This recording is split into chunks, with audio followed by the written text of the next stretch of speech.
여러분, 다니엘은 우리 성도들의 모델, 표상입니다. 여러분 모두가 다 다니엘과 같은 기도의 사람 되시기 바랍니다. 믿음의 사람이 되시기를 바랍니다. 그리고 하나님 앞에 엎드리는 인생 되시기 바랍니다. 이번 부흥회를 통해서 더더욱 참여하는 이들이 믿음으로 살다가 다니엘처럼 변화받고 다니엘처럼 생기고 다니엘처럼 닮아가는 기회가 되시기 바랍니다. 하나님의 계획이에요. 세 가지 질문을 먼저 하게 됩니다. 첫 번째는 하나님의 계획이 뭘까? 두 번째는 누가 하나님의 계획을 아는가? 그리고 세 번째는 하나님의 계획은 어떻게 알 수가 있는가? 이거 세 가지 질문을 마음에 담고 오늘 말씀을 보십시오. 하나님의 계획은 간단합니다.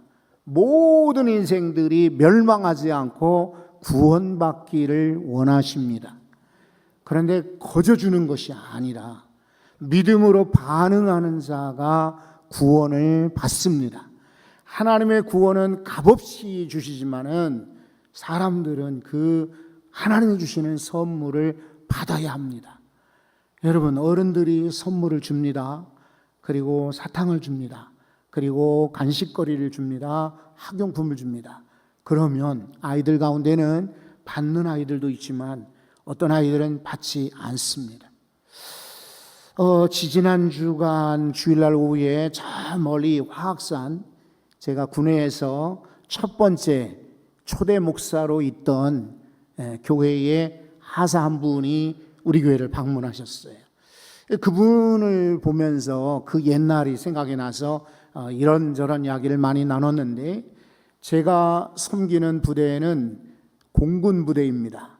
그렇지만 그 산 위에 미군도 있고 육군 포병도 있고 우리 부대를 지켜주는 소대 병력도 있고, 그리고 아래쪽에 부대 바로 아래쪽에는 정보부대가 있습니다.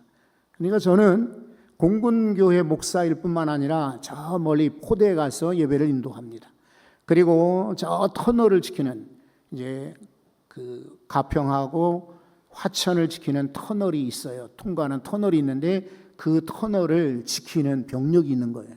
그런 이들과 예배를 드리고요. 그리고 우리 부대를 지켜주는 고마운 사람들이죠. 육군 초병들을 모아다가 예배를 드리고, 아까 말씀드린 777 정보부대라고 있어요. 감청, 그리고 감시하는 그런 북한에서 왔다 갔다 하는 소리들을 전부 듣고는 분석하는 정보부대가 있는데, 여기에도 부대장이 교인이신 거예요. 그래서 거기서 이제 매주 예배를 인도를 하는데, 재미있는 것은요, 우리 공군 형제들에게, 이 사람들에게 제가 껌을 줍니다.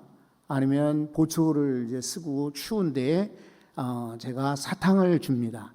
그러면 어떻게 하냐면 살짝 받기는 받아요.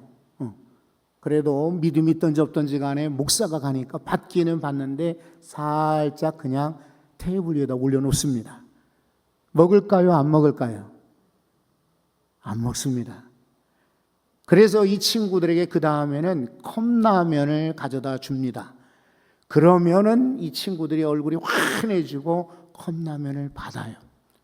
그런데 또 신기한 것은, 아까 말씀드린 우리 부대 외곽에 있는 육군 그 초병들 있잖아요.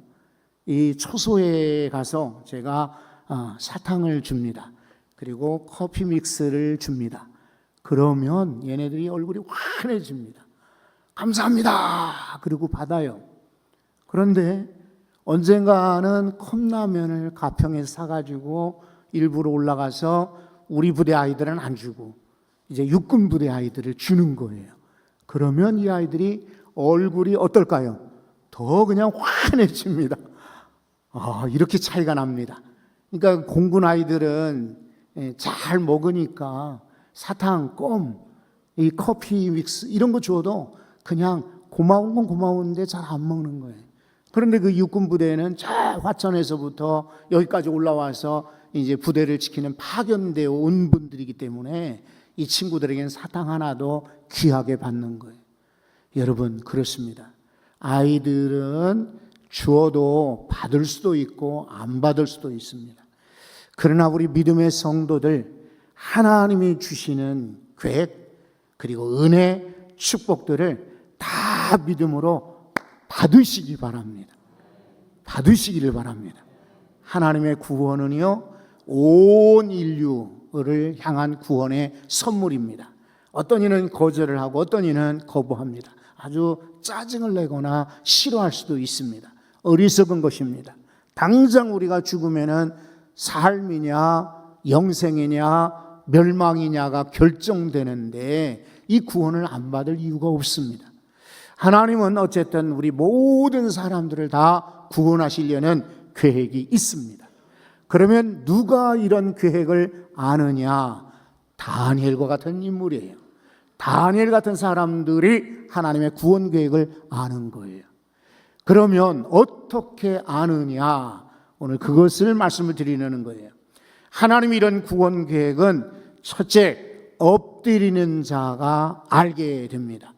오늘 성경의 20절을 한번 주목해 보십시오. 20절에 두 가지 기도의 모습이 소개되고 있어요. 기도가 두 가지가 소개되는데 20절, 내가 이같이 말하여 기도하며 내 죄와 내 백성 이스라엘의 죄를 어떻게 합니까? 자복한다. 이것은 고백하며 엎드린다 이런 말이에요. 엎드리는 기도입니다. 우리는요 엎드려야 돼요. 이슬람 사원을 가보셨습니까? 아니면은 절간에 가보셨죠?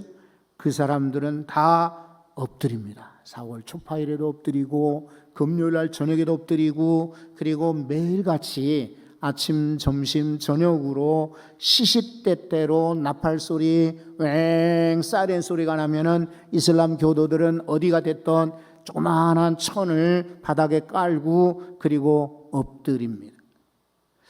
그런데 기독교 우리 성도들 신앙하는 이들은 엎드릴 줄을 모릅니다. 의자 생활이 편하거든. 그리고 이제는 엎드리는 게 너무 힘들어요. 이해는 되지만 여러분, 제가 지금 엎드리느냐 서 있느냐의 자세를 말씀드리는 게 아니고 여러분 할 수만 있거든 우리의 생각이나 우리의 계획이나 우리의 경험을 내려놓고 하나님 앞에서는 엎드리셔야 합니다. 이번 부흥회가 엎드리는 기회가 되시기를 바라요. 수험생들을 자녀로 두었거든. 이거 중요한 시기입니다. 여러분이 뭐 저보다 더 잘 아시겠지만은 제가 수많은 사람들을 만나지 않았겠어요? 그러면 대학을 어디 나왔느냐가 저들의 인생에 상당한 영향을 미쳐요. 이 중요할 때 엎드리지 않고 아이를 그냥 학교에만 맡길 수 없어요. 학원에만 의지할 수 없어요. 부모가 엎드릴 때에 우리 아이들의 진로가 한 번은 실패할 수도 있어요. 그러나 나중에 더 그런 아이들이 성숙하고 잘 되거든요. 엎드릴 수 있기를 바랍니다. 청빙을 위해서도 엎드리셔야 돼요. 지금 금요기도회 때 많은 분들이 엎드리시는데 소망이 있어요. 여러분 주일날 오시는 여러분, 말씀을 듣는 여러분도 기회만 있으면 참여하십시오. 저는 집에서 기도해요. 누구나 다 그런 말을 해요.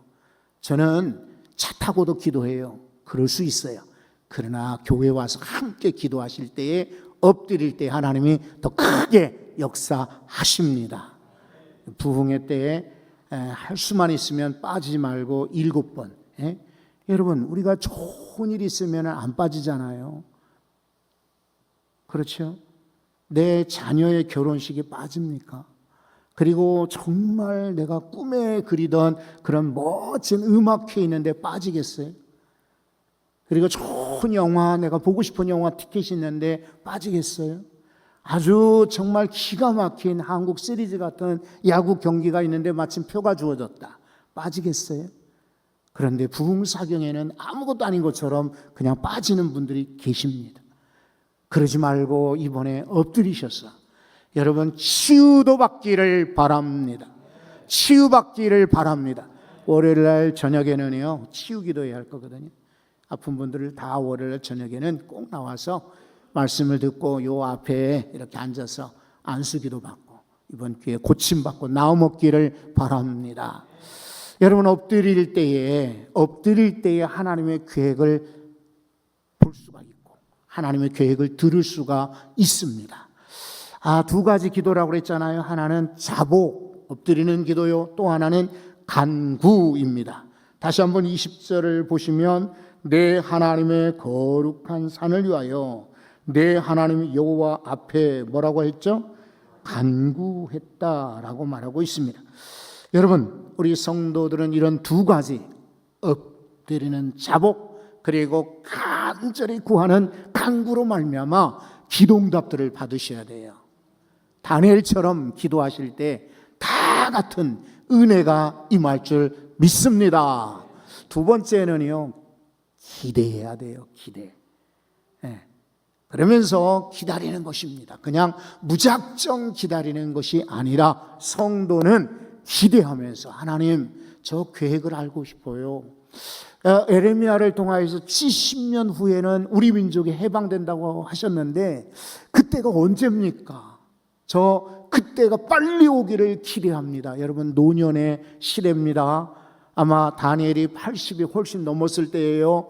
이럴 때이지만 그는 엎드리고요, 이럴 때에도 기대하고 있습니다. 저는 그렇게 봐요. 그 사람이 살아있는가, 그 사람이 생생한가, 그 사람이 활력 있는가 하는 것은 건강에 있지 않습니다. 외모에 있지 않습니다. 그리고 그 사람의 걸음걸이, 태도, 말 이런 데 있지 않습니다. 그런 건 아마 의사 선생님들이 그렇게 아마 진단하겠죠. 그러나 하나님이 볼 때 그 사람 살아있다, 하나님 보실 때 그 사람 생생하다, 하나님 보실 때 그 사람 건강하다라고 하는 기준은 어디 있냐면 여전히 기대하고 소망을 갖고 있는가입니다. 만약에 몸은 건강하고요, 나이는 아직도 젊은데 이 사람에게 소망이 없어요, 이 사람에게는 기대하는 게 없어요, 이 사람에게는 절망밖에 없어요. 그러면 그 사람은 죽은 사람과 다를 바가 없어요. 우리 성도들은 건강하셔야 됩니다. 몸도 건강하시되 마음도 건강하시되 믿음으로 말미암아 소망을 갖고 건강하시기 바랍니다. 내가 나중에 어떻게 될까? 어디가 살지? 중요한 문제죠. 뭘 하며 살지? 나 아프면 어떻게 되지? 누구도 나를 도와줄 사람 없으면 어떡하지? 여러분, 그런 생각보다 하나님이 내 인생을 인도하시리라, 내 인생을 여전히 이끄시리라. 이따가 나중에 보세요. 이 갈렙이라는 사람은요, 기가 막히잖아요. 나이가 85세예요. 여기 대부분 분들이 85세는 아직 안 됐잖아요. 그런데 이 갈렙은 85세가 됐는데도 하나님, 저 산지는 제가 정복하겠습니다, 이렇게 나선 사람이 갈렙이지 않습니까? 바로 기대했기 때문에, 소망을 가졌기 때문에 이 사람은 나이가 85세라도 청년이라고 부를 만해요. 오늘날 40도 안 되었고 30도 안 됐는데 노인처럼 절망하거나 좌절하는 이들이 혹시 계십니까? 아니요. 여전히 기대하셔야 됩니다. 여러분, 엎드리고 기대할 때 하나님의 응답이 얼마나 빠른지 한번 보십시오. 21절입니다. 곧 내가 기도할 때에 이전에 환상 중에 본 그 사람 가브리엘이, 천사입니다. 가브리엘이 빨리 날아서 저녁 제사 드릴 즈음에 내게로 날아왔다, 내게로 왔다라고 말하고 있습니다. 기도를 시작하는데 천사가 벌써 날아온 것입니다. 그냥 기도했을까요? 엎드렸기 때문이죠. 그냥 기도했을까요? 기대한 것이죠. 그래서 하나님, 제가 빨리 해방의 날이 오기를 기대합니다, 이렇게 소망을 가지니까 응답도 빨랐던 거예요. 22절도 한번 보십시오. 내게 가르치며 내게 말하여 이르되, 읽어보세요. 다니엘아, 내가 이제 내게 지혜와 총명을 주려고 왔느니라. 아멘. 아무리 하나님의 계획을 이야기해줘도 지혜와 총명이 없으면 몰라요. 그리고 깨닫지 못하거든요. 그러니까 하나님이 미리 지혜와 총명을 주려는 거예요. 그래서 하나님의 계획을 알고 대처하도록, 그리고 대응하도록 준비하도록 만드시는 거예요. 우리 최규수 목사님께서 중요한 기도를 해 주셨어요. 벌써 10월이지만 10월 말이지만 내년도 사역을 위해서 여러분이 기대하시고 또 기도해 주시기를 바랍니다. 연말쯤 가까이 되면은 대부분의 분들이 내려놓겠다고 해요. 제발 내려놓자는 얘기는 안 했으면 좋겠어요. 뭘 내려놔요? 내려놓기는. 그죠? 내려놓는 순간 천국 갈 거라고 생각하시고 내가 이 땅에 살아있는 동안에는 절대로 내가 짊어지리라. 예수님 말씀하셨잖아요. 너에게 십자가를 버리고 내게로 오라고 하지 않았어요. 내게 있는 십자가를 지고 나를 따르라고 말씀하셨거든요. 근데 내려놓겠다는 말은 성경적이지도 않고 신앙적이지도 않고 영적이지도 않고 축복의 사람들의 태도 언어가 아닙니다. 혹시 제가 다른 일을 하면 어떨까요? 라고 말하실 수는 있어요. 그런 다른 일로 제가 조금 더 지금 불편하고 제한이 있고 몸이 약하고 멀리 있으니까 다른 일을 제게 맡겨 주십시오. 이럴 수는 있지만 그냥 내려놓겠다라고 하지 마세요. 그것은 하나님의 축복을 벗어버리는 거예요. 하나님의 은혜를 벗어버리는 거예요. 하나님이 여러분을 향하여서 주시려고 복을 준비했다가 아이고 저 사람 주면 안 되겠네 이러실 수가 있어요. 그러니까 벗어버린다라는 얘기보다는 혹시 제가 다른 일을 더 필요한 일을 하면 어떨까요? 라고 제안을 해 주시기 바랍니다.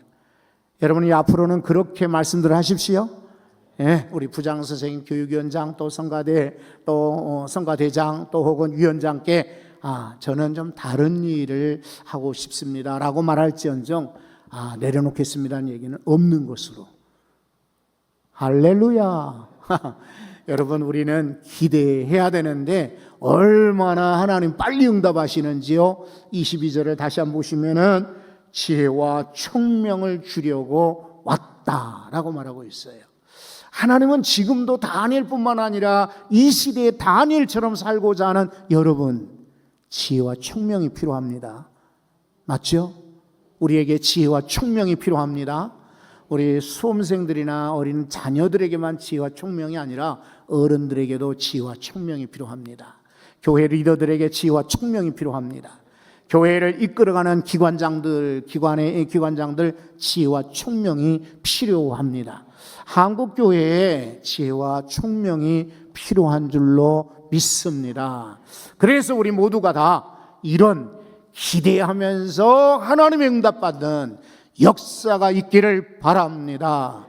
기다리는데 무엇을 기다릴까요? 사람의 약속 아니요. 하나님이 내게 주시는 계획을 기다리셔야 돼요. 시편의 말씀을 한번 보십시오. 자, 시편 27편 14절에 너는 누구를 기다리라고 합니까? 여호와를 기다릴지어다.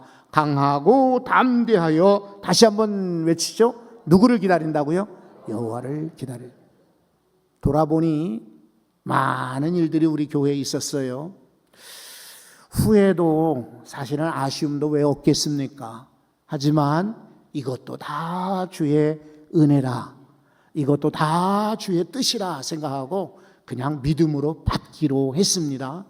2004년도에 이 동네에 이렇게 전단지가 돌아다닙니다. 이 동네가 이제 재개발될 거라고요. 2005년도에는 신문에 공고가 나왔습니다. 그래서 우리 여기 개봉 3지역 재개발 우리 교회가 들어갑니다. 그래서 기대를 했습니다. 우리는 저 언덕 위로 올라가는 것이 아니라 그리고 종교부지랄 것이 또 축소되는 게 당연하지 않습니까? 그러지 말고 이 자리에다가 우리 교회를 먼저 건축을 하자. 그러면 이 뒤로 다 아파트들이 설 때에 전부 우리 교회 교구가 될 거다라고 우리가 같이 선포하고 기도하고 우리 다 같이 사무연을 열었을 때 여러분들 중에 한 5분 아닙니다 라고 5분 정도 반대하고 나머지는 다들 동의해서 교회를 건축하도록 그렇게 했죠. 여러분 2005년도입니다. 그게 사람의 계획은 아직도 멀었습니다. 지금 20년이 다 돼가잖아요. 내년에는 될까요? 아니요. 내 후년에는 어떨까요? 그것도 모르죠. 그래서 우리는 인생을 기다리면 어리석은 것입니다. 사람을 기다리면 실망하게 되는 것입니다. 너희는 누구를 기다리라고 하십니까? 여호와를 기다리라. 강하고 담대하여 여호와를 기다릴지니라. 우리에게 말씀하세요. 오늘도 하나님의 약속, 하나님의 계획을 기다릴 때에 사람의 계획은 서울시장도 왔다 갔습니다. 대통령 후보도 왔다 갔습니다. 구청장들 후보들마다 왔다 갑니다. 국회의원들마다 왔다 갑니다. 여기 목사님, 여기 아파트가 재개발될 거예요. 여러분, 사람의 이야기는 틀릴 수 있어요. 모르죠. 언젠가는 이루어지겠지요. 그러나 하나님의 계획이 정확하고 하나님의 말씀이 확실하고 하나님을 기다리는 것이 훨씬 더 지혜롭습니다. 여러분, 오늘도 다니엘처럼 하나님을 기대하고 기다리시면 우리에게 하나님의 계획이 환히 펼쳐질 줄로 믿습니다. 세 번째, 어떤 사람이 하나님 계획을 아는가? 바로 적극적으로 찾는 사람이에요. 여러분, 앉아서 수동적으로 기다리면 안 돼요. 그러니까 여러분 속에 자꾸 원망, 불평이 나오는 거예요. 그러지 말고 먼저 일어나시면 어때요? 먼저 찾으시면 어떨까요? 먼저 구하면 어떨까요? 아니, 기도하거나 찾거나 적극적으로 구하지 않는데 저절로 하나님이 내게 주실 것이다? 여러분, 그렇지 않습니다. 대부분 믿음의 사람들, 믿음의 성각자들이 하는 거 보면은 적극적으로 찾는 이들이 여전히 얻었어요. 그래서 오늘은 여기 성경에 보면은 날이 여러 날이 나오는데 24절을 한번 보십시오. 24절에 보면 내 백성과 내 거룩한 성을 위하여 얼마라고 말합니까? 70일이라고 합니다. 70일에, 일에는 일주일을 말하는 것이죠. 자, 그 다음에 25절에 보시면 거기 중간에 이런 말이 적혀 있습니다. 기름 부음을 받은 자 곧 왕이 일어나기까지 얼마를 기다리래요? 70일에와 67일에와 62일에가 지날 것이다. 그리고 하나 더, 자 27절에 보시면 그가 장차 많은 사람들과 더불어 얼마입니까? 한 일에. 그래서 이게 도합 70일인 거예요. 첫 번째 7, 두 번째 62, 그리고 마지막 한 일에 해서 70일이거든요. 그러면 일주일이 7일이니까 70일이면 490일이 되는데, 그렇죠? 그런데 성경의 하루는 100년으로 간주하는 것이다. 그래서 성경학자들이 많이들 연구를 해서 자 490년이 되고 나면 예수 그리스도께서 이 땅에 오실 것이고 기름 부음 받은 왕, 그리고 또 7일이라고 하는 한 일이라고 하는 일주일은 바로 하루가 1년이니까 7년 동안의 대환란이 있을 거다라고 말씀하고 있어요. 근데 우리 교단의 성결교회 아주 성각자인 김웅조 목사님의 책을 보면은 이렇게 되어 있습니다. 느헤미야가 아닥사스다 왕의 명령을 이제 허락을 받고 예루살렘에 가서 예루살렘 성을 중건합니다. 그때부터 예수 그리스도께서 기름 부은, 성령으로 기름 부은 세례받은 날이 소개되고 있습니다. 그런데 날짜를 가만히 보니까 그때가 딱 490년인 거예요. 즉 예루살렘을 중건하고 예수님이 기름 부음 받으시는 그때가 26년도였습니다. 그때가 바로 여기 490년이다라고 이제 김웅조 목사님은 소개하고 있더라고요. 근데 저는 조금 달라요. 이거를 구체적으로 날짜가 아니라 하나님의 구원 역사를 말하는 거예요. 게다가 여러분 이거 있어요. 비밀이. 다니엘은 지금 빨리 어떻게 하면 해방될까 이것만 기도하고 있었는데 하나님께서는 다니엘과 유대 백성만의 구원이 아니라 전체 인생 인류를 위한 구원 계획을 가지고 계셨던 거예요. 이게 인간하고 하나님과의 차이예요. 우리는 당장 눈앞에 내게 해당되는 것만 기도하는데 하나님의 계획은 그 개인의 계획을 넘어서 전체를 다 구원하시려는 계획을 알려주시는 거예요. 적극적으로 찾으셔야 돼요. 말씀을 통해서. 그래야 우리는 하나님의 계획을 아는 것입니다. 다시 한번 말씀을 드립니다. 엎드리는 자가 하나님의 계획을 압니다. 기다리는 인생이 하나님의 계획을 압니다. 적극적으로 찾는 이들이 하나님의 계획을 아는 것입니다. 오늘 여러분들이 다니엘처럼 엎드리시고 기대하시고 적극적으로 찾되 하나님의 놀라운 여러분 인생을 향한 계획도 온 인류를 향한 계획도 발견하시기 바랍니다.